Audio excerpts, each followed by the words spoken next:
আসসালামু আলাইকুম। আলহামদুলিল্লাহ এই বছরের প্রথম মাছ ধরলাম আমাদের পুকুর থেকে। মূলত রমজানের আগে থেকে ভেবে রাখছিলাম পুকুর থেকে মাছ ধরবো, তো কাজের ব্যস্ততার কারণে পুকুর থেকে মাছ ধরা হয় নাই। তো আজকে ভাবলাম যে কাজ একটু কম আছে, এই কারণে মাছগুলো ধরে নেই।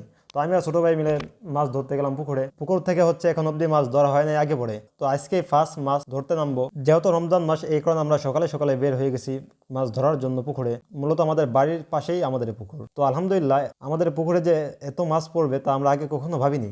আমাদের পুকুর ভরা ছিল কচুরি, এই কারণে বোঝা গেছিল না যে পুকুরে মাছ আছে কিনা। তো আলহামদুলিল্লাহ এবছর প্রচুর মাছ পড়ছে পুকুরে, যা আমরা কল্পনা করতে পারিনি আগে। মূলত এগুলো সবই হচ্ছে আল্লাহ তাআলার দান, তারই অশেষ নিয়ামত। প্রতি বছরের ন্যায় এই বছর হচ্ছে মাছ একটু বেশিই পড়ছে। তো আলহামদুলিল্লাহ বেশ কয়েক ধরনের মাছ পাওয়া যাচ্ছে।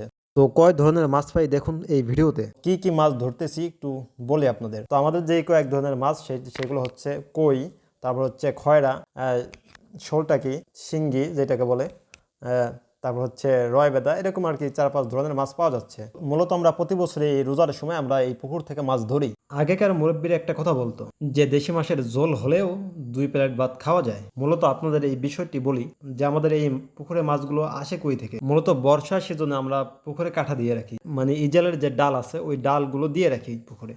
তো এই বর্ষার সিজনে আমাদের পুকুরে মাছগুলো আসে, মানে আমাদের চারপাশ দিয়ে হচ্ছে বিলের মতো আর কি। তো এই বিলের পানি যখন নিষ্কাশন হয়, মানে আমাদের পুকুর দিয়ে এই বিলের পানি গড়িয়ে যায়। তো আলহামদুলিল্লাহ আমাদের পুকুরে প্রতি বছরের ন্যায় এই বছর একটু মাছ বেশিই পড়ছে। তা সেইগুলো হচ্ছে কই মাছ, মানে কই মাছগুলো হচ্ছে একটু বেশি করে পড়ছে। তো আলহামদুলিল্লাহ সবই হচ্ছে আল্লাহ তাআলার নিয়ামত।